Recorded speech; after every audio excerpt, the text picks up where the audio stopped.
আর্সেন ওয়েঙ্গারকে প্রায়শই একজন অসাধারণ ফুটবল চিন্তাবিদ হিসেবে প্রশংসা করা হয়, যিনি প্রিমিয়ার লিগ ফুটবলকে আরও উন্নত করেছেন, প্রিমিয়ার লিগের ধ্যান ধারণাকেই বদলে দিয়েছিলেন। কিন্তু এই ফরাসি কোচ কখনোই ইউরোপের সবচেয়ে বড় পুরস্কারটি জেতেননি। এমনকি পেপ গার্দিওলাকেও আধুনিক ফুটবল কৌশলের জনক বলা হয়, কিন্তু তিনিও টানা 12 বছর ইউএফএ চ্যাম্পিয়ন্স লিগে ব্যর্থ হয়েছিলেন। এদিকে জোসে মরিনিও কিংবা কার্লো আনচেলত্তির মতো কোচরা যারা অতীতে ফুটবলের প্রতি তাদের দর্শনের জন্য সমালোচিত হয়েছিলেন, ঠিক তারাই আবার ইউরোপের সবচেয়ে বড় মঞ্চ চ্যাম্পিয়ন্স লিগে নিজেদের দাপট সবসময় দেখিয়ে এসেছেন। তবে ঘরোয়া পর্যায়ে সেই লিগ ফুটবলে তারা পেপ কিংবা অন্য যে কোনো দর্শন নির্ভর কোচের চেয়ে কি সত্যিকার অর্থেই এগিয়ে রয়েছেন? আইডিওলগ বা ভাবাদর্শী কিংবা ফুটবলকে দর্শনের চোখে দেখেন যে ধরনের কোচেরা এবং প্র্যাগমেটিক ট্যাকটিক্যাল কোচ, অর্থাৎ যে ধরনের কোচেরা ফুটবলকে দর্শনের চোখে না দেখে বরং ম্যাচ ভেদে ট্যাকটিক্সকে যাদের চূড়ান্ত বিশ্বাস হিসেবে মনে করেন, ঠিক তাদের এই পার্থক্যটি সবচেয়ে স্পষ্টভাবে ধরা পড়ে আর্সেন ওয়েঙ্গার ও পেপ গার্দিওলার সঙ্গে জোসে মরিনিও ও কার্লো আনচেলত্তির তুলনায়। ওয়েঙ্গার কিংবা পেপ শুধু ট্রফি জেতার জন্য বছরের পর বছর ফুটবলের পেছনে পড়ে থাকেননি, বরং এমন এক সিস্টেম সাজিয়েছেন নিজেদের সেরা সময়ে যা ফুটবলের ধরনই বদলে দিয়েছে, যাদের দর্শনকে ধারণ করে অসংখ্য কোচকে প্রভাবিত হতে দেখা গিয়েছে এবং প্রতিনিয়ত যাচ্ছে। কিন্তু নকআউট প্রতিযোগিতায় বারবার দেখা গেছে প্রতিপক্ষ ভেদে পরিকল্পনা বদলাতে পারা সেই প্র্যাগমেটিক কোচরাই তুলনামূলক বেশি সফল। মরিনিও বা আনচেলত্তি কখনোই একটি নির্দিষ্ট স্টাইলের মধ্যে নিজেদের আটকে রাখেননি, বরং খেলোয়াড়দের সামর্থ্য, প্রতিপক্ষের শক্তি এবং ম্যাচের প্রেক্ষাপট অনুযায়ী নিজেদের পরিকল্পনা বারে বারে বদলেছেন। ফলে ইউরোপের সর্বোচ্চ মঞ্চে তারা প্রতিনিয়তই দাপট দেখিয়ে এসেছেন। তবে এর মানে এই নয় যে সেই ভাবাদর্শী বা আইডিওলজিক্যাল কোচরা কম সফল, বরং লিগ পর্যায়ের ফুটবলে তাদের দর্শন কেন্দ্রিক ফুটবলে দীর্ঘ মৌসুমে অনেক বেশি কার্যকর। 36 কিংবা 38 ম্যাচের মৌসুমে প্রতিবার আলাদা আলাদা পরিকল্পনা নিয়ে নামার চেয়ে একটি প্রতিষ্ঠিত খেলার ধরন তৈরি করা বেশি স্থিতিশীল ফল দেয়।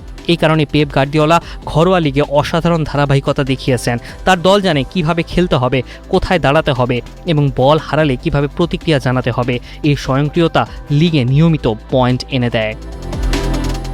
অন্যদিকে চ্যাম্পিয়ন্স লিগের মতো নকআউট টুর্নামেন্টে সম্পূর্ণ ভিন্ন বাস্তবতা তৈরি হয়। এখানে একটি ভুল সিদ্ধান্ত বা একটি দুর্বল ম্যাচই পুরো মৌসুমের পরিশ্রম শেষ করে দিতে পারে। তাই প্রতিপক্ষের শক্তি দুর্বলতা অনুযায়ী পরিকল্পনা বদলানোর ক্ষমতা অনেক সময় নিজের দর্শনের প্রতি অটল থাকার চেয়ে বেশি মূল্যবান হয়ে ওঠে। মরিনিওর নানা সময় নানা চ্যালেঞ্জ কিংবা আনচেলত্তির চ্যাম্পিয়ন্স লিগের সাফল্য তারই প্রমাণ।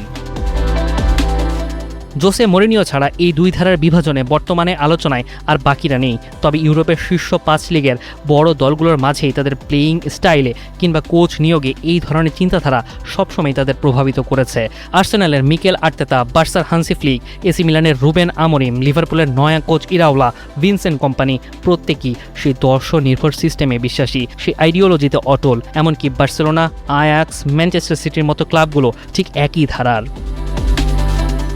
এখন নিশ্চয়ই আপনার মনে প্রশ্ন জাগছে, তবে এই দুই সিস্টেমের কোনটি সবচেয়ে বেশি কার্যকরী? এর সঠিক কোনো উত্তর কি সত্যি আছে?